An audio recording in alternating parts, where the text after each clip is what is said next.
Hi Mark, I'm Bella33. Subtitles and transcript. Select language, English. Ruth Chang, How to Make Hard Choices. 3.3 million views. June 2014. Think of a hard choice you face in the near future. It might be between two careers, artist and accountant, or places to live, the city or the country, or even between two people to marry. You could marry Betty or you could marry Lolita. Or it might be the choice about whether to have children, to have an alien parent moving in with you, to raise your child in a religion that your partner lives by but leaves you cold. Or whether to donate your life savings to charity. Chances are the hard choice you thought of was something big, something momentous, something that matters to you. Hard choices seems to be occasions for agonizing, hard raining, the gnashing of teeth. But I think we've misunderstood hard choices and the role they play in our lives. Understanding hard choices uncovers the hidden power each of us possesses. What makes a choice hard is the way that the alternatives relate. In any easy choice, one alternative is better than the other. In a hard choice, one alternative is better in some ways, the other alternative is better in other ways, and neither is better than the other overall. You agonize over whether to stay in your current job in the city or uproot your life for more challenge work in the country because staying is better in some ways, moving is better in others, and neither is better than the other overall. We shouldn't think that all hard choices are big. Let's say you're deciding what to have for breakfast. You could have high fiber brand cereal or a chocolate donut. Suppose what matters in the choice is tastiness and healthfulness. The cereal is better for you. The donut tastes way better, but neither is better than the other overall. A hard choice. Realizing that small choices can also be hard may make big hard choices seem less intractable. After all, we managed to figure out what to have for breakfast, so maybe we can figure out whether to stay in the city or uproot for the new job in the country. We also shouldn't think that hard choices are hard because we are stupid. When I graduated from college, I couldn't decide between two careers, philosophy and law. I really love philosophy. There are amazing things you can learn as a philosopher and all from the comfort of an armchair. But I came from a modest immigrant family where my idea of luxury was having a pork tongue and jelly sandwich in my school lunchbox. So the thought of spending my whole life sitting around in armchairs just thinking, well, that struck me at the head of extravagance and frivolity. So I got out my yellow pad, I drew a line down the middle, and I tried my best to think of the reasons for and against each alternative. I remember thinking to myself, if only I knew what my life in each career would be like. If only God or Netflix would send me a DVD of my two possible future careers, I'd be set. I'd compare them side by side. I'd see that one was better and the choice would be easy. But I got no DVD. And because I couldn't figure out which was better, I did what many of us do in hard choices. I took the safest option. Fear of being an unemployed philosopher led me to become a lawyer. And as I discovered, lawyering didn't quite fit. It wasn't who I was. So now I'm a philosopher and I study hard choices. And I can tell you that fear of unknown, while a common motivational default in dealing with hard choices, rests on a misconception of them. It's a mistake to think that in hard choices, one alternative really is better than the other, but we're too stupid to know which, and since we don't know which, we might as well take the least risky option.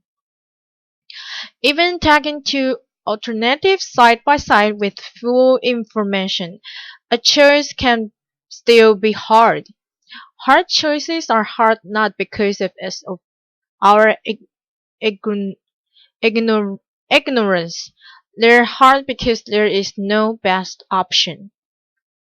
Now, if there's no best option, if the scales don't tip in favor of one alternative over another, then surely the alternatives must be equally good.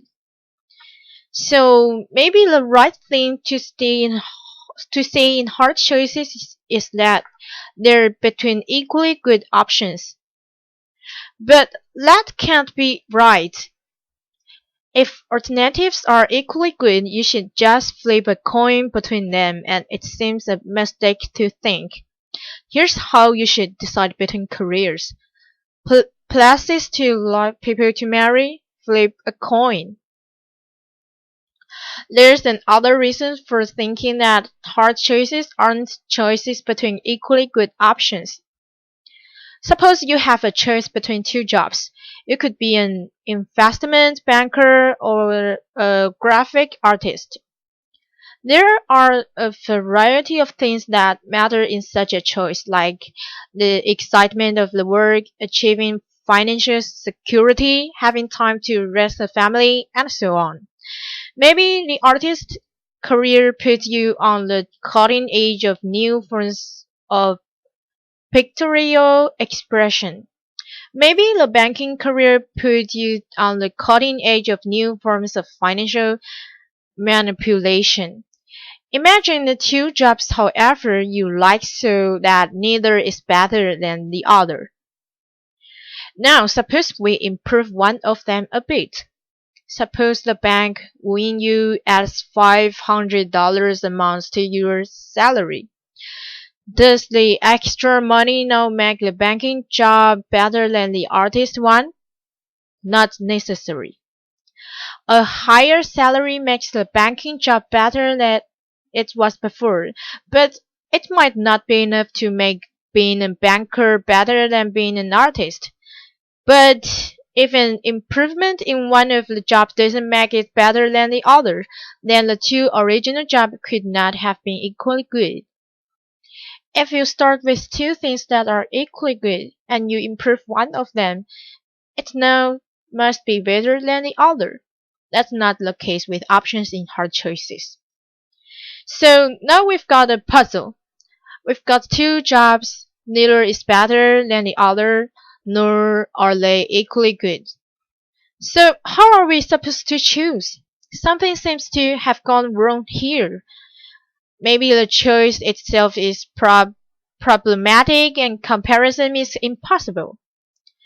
But that can't be right. It's not like we're trying to choose between two things that can be compared.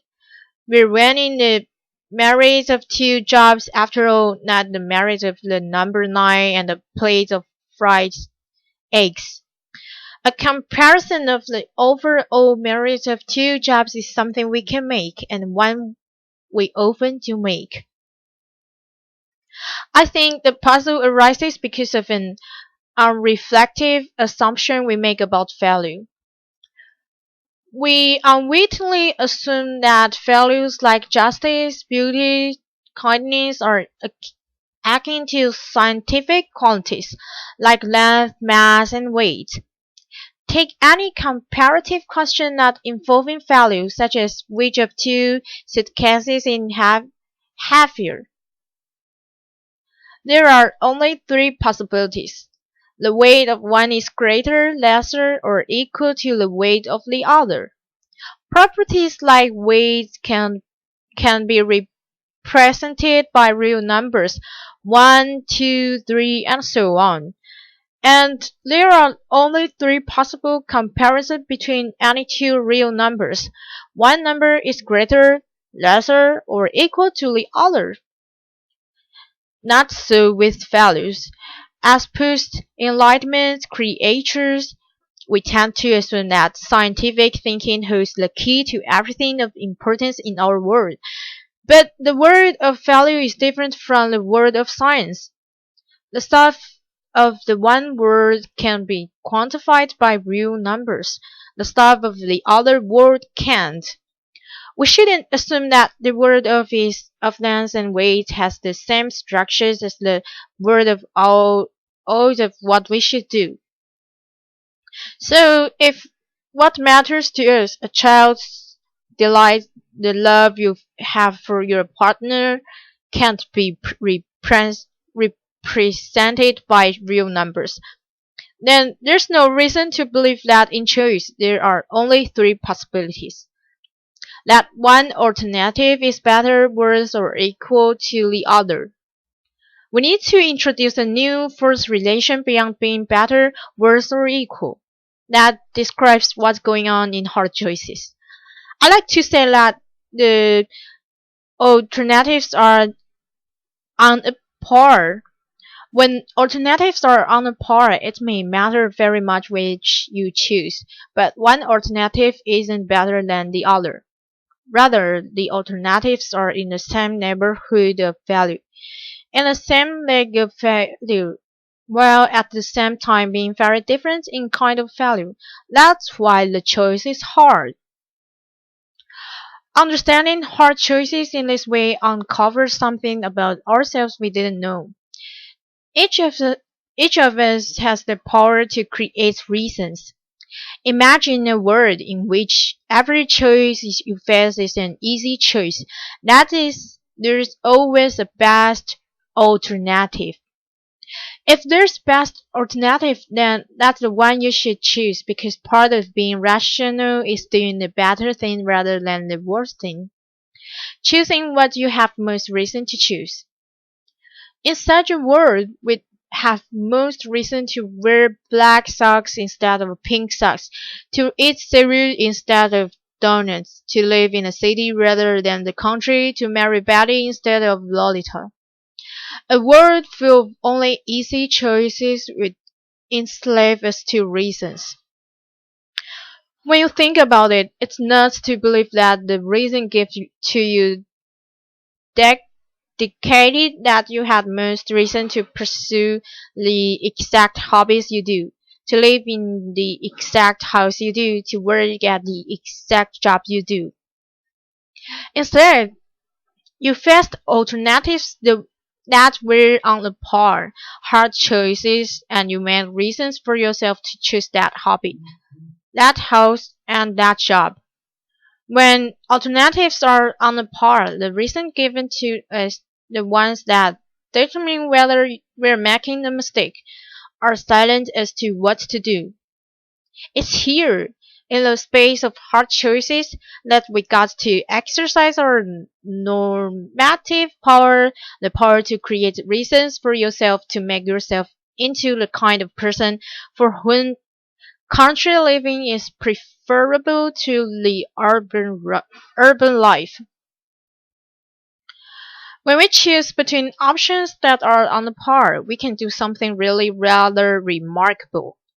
We can put our very selves behind an option.